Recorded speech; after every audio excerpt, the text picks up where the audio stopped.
Reza, vous êtes professeur de mathématiques et responsable auprès des cours Thalès de la préparation aux épreuves de logique des concours Accès et Sésame. Commençons par le concours Accès. Que pouvez-vous nous dire de cette épreuve de raisonnement logique et mathématique? Alors, cette épreuve du concours Accès, c'est une épreuve qui est en 3 parties. Une première partie où on va avoir des questions de logique. Une deuxième partie qui sera plus constituée de questions qui vont porter sur le programme des mathématiques du lycée, notamment des classes de terminale ES, même si ça va un petit peu au-delà, on pourra détailler un peu plus.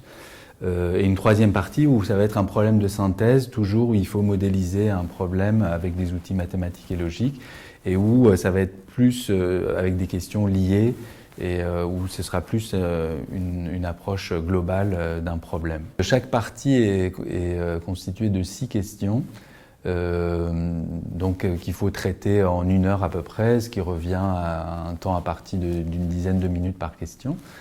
Les 6 premières questions, donc pour la partie raisonnement logique, pour les élèves qui vont découvrir ce qu'est une épreuve logique, ça va être assez déroutant parce que c'est des choses qu'on ne voit pas du tout en classe de terminale. La deuxième partie, les 6 questions suivantes, de la question 5 à la question 12, ça va être des questions de mathématiques plus classiques, qui vont relever du programme de terminale ES, terminale S. Alors, on peut, pour spécifier un peu le programme sur lequel ça porte, c'est du terminal ES un petit peu étendu, c'est-à-dire qu'on ne va pas poser des questions sur les nombres complexes ou de la géométrie dans l'espace, des choses qu'on ne voit pas du tout en terminal ES. Par contre, on ne va pas se priver de poser une question sur l'existence d'asymptotes ou de limites, chose qu'on voit moins en ES depuis quelques années, et du coup les élèves de ES sont quand même amenés à renforcer quelques notions qu'ils voient comme celle des limites ou quelques notions d'analyse qui tombent souvent au concours.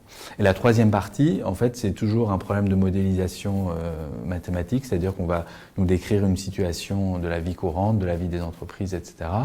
Et il faudra utiliser les outils mathématiques. Évidemment, c'est très guidé par le sujet, par l'énoncé. Il faudra utiliser les outils mathématiques pour résoudre ce type de problème. L'épreuve de logique au concours Sésame est-elle très différente de celle du concours Accès? Oui, il y a quand même des différences entre l'épreuve de logique au concours Sésame par rapport à celle du concours Accès, dans la mesure où, pour ce qui est du concours Sésame, il n'est plus du tout question du programme de mathématiques de terminale, par exemple. Donc ça va être vraiment des questions de logique. Alors il y a une première partie où il y a 25 questions à traiter en une demi-heure, où ça va être des questions de logique, c'est-à-dire générales, c'est-à-dire qu'on peut avoir une liste de mots, un lien logique à trouver entre ces mots, et la question peut être quel est l'intrus. Donc voilà, ça peut être du bon sens, de la culture générale, il y a un lien logique à trouver, voilà, c'est de la logique générale. Une deuxième partie où il y a 25 autres questions à traiter, où ce sera plus de la logique numérique, arithmétique, mathématique, où on peut être amené à faire une mise en équation d'une situation simple, mais en tout cas, ce ne sont pas des mathématiques de spécialistes de terminale S ou terminale ES, ça va être plus des outils mathématiques que tout un chacun doit maîtriser à ce niveau de son parcours scolaire.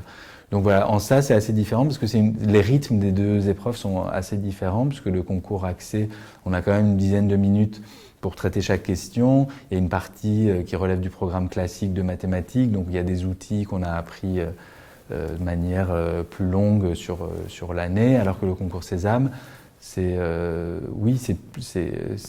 se prépare, je pense, très différemment.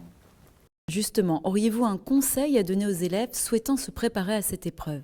Alors, comme tout concours, pour préparer ces épreuves, il faut éviter de découvrir les questions et le type de questions posées le jour du concours. Il faut essayer d'avoir accès aux annales, les annales existent pour se préparer, notamment pour la partie raisonnement mathématique du concours Accès. Il faut faire une préparation qui est celle des thèmes abordés en classe de terminale. Donc il faut bien maîtriser le programme de terminale déjà pour cette partie-là. Pour ce qui est de la partie logique, que ce soit pour le concours Accès ou pour le concours Sésame, il faut s'entraîner avant le concours, même si pour la partie logique, il faut moins de compétences spécifiques mathématiques, il faut quand même une préparation pour pouvoir être efficace le jour du concours et pas découvrir le type de questions qui sont posées. Ensuite, est-ce qu'on peut se préparer de manière autonome à ces concours? Certainement. Si une fois qu'on a accès aux annales, si on est très organisé, motivé, etc., on peut faire une préparation autonome. Mais comme pour toute épreuve, c'est aussi bien, après ça dépend du profil aussi des élèves, mais de manière générale, c'est quand même bien d'être accompagné. Il existe toutes sortes d'outils pour préparer ces concours aujourd'hui. On peut s'inscrire à des stages, on peut avoir toutes sortes de préparations. Moi j'anime des stages par exemple pour les cours Thalès, d'autres stages existent, il y a toutes sortes de façons de préparer ces épreuves.